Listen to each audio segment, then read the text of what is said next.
بسم الله الرحمن الرحيم. تبارك الذي بيده الملك وهو على كل شيء قدير. الذي خلق الموت والحياة ليبلوكم أيكم أحسن عملا وهو العزيز الغفور.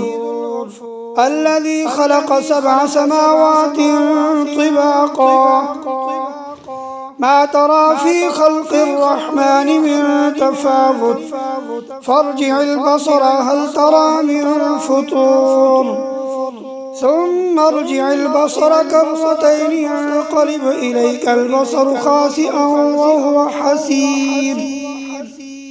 ولقد زينا السماء الدنيا بمصابيح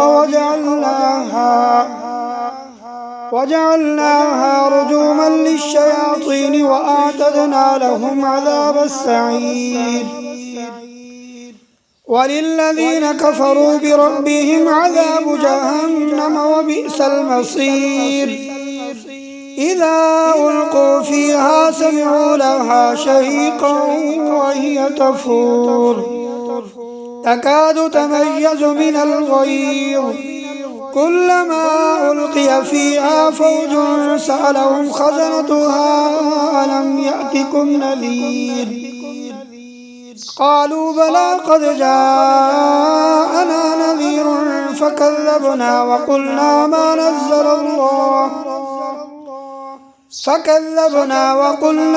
نزل الله من شيء إن أنتم إلا في ضلال كبير.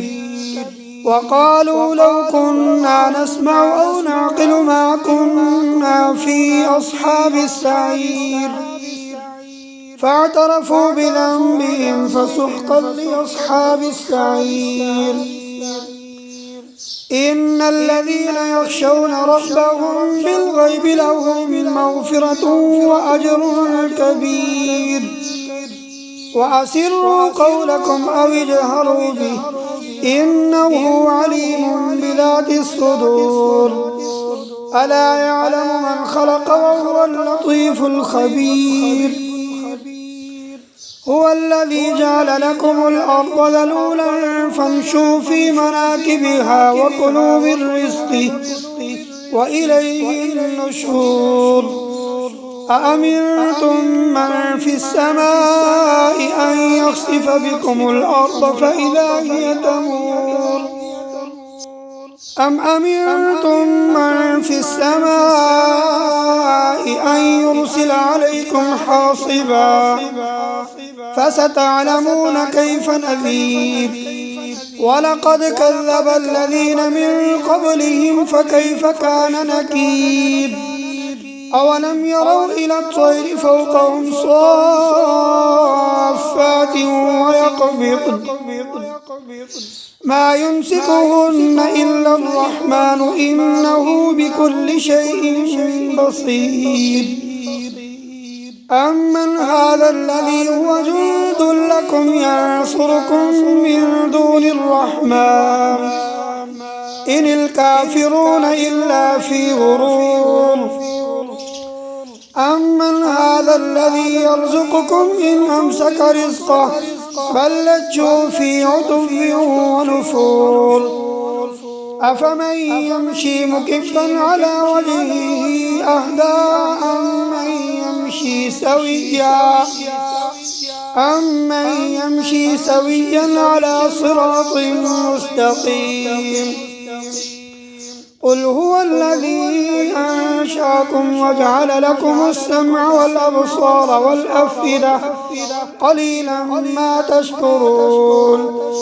قل هو الذي ذرأكم في الأرض وإليه تحشرون. ويقولون متى هذا الوعد إن كنتم صادقين. قل إنما العلم عند الله وإنما أنا نذير مبين. فلما رأوا زلفة سيئت وجوه الذين كفروا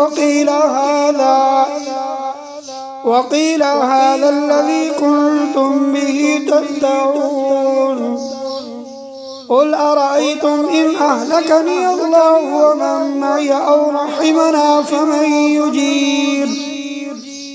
يجير الكافرين من عذاب أليم قل هو الرحمن آمنا به وعليه توكلنا فستعلمون من هو في ضلال مبين قل أرأيتم إن أصبح ماؤكم غورا فمن يأتيكم بماء معين صدق الله العظيم.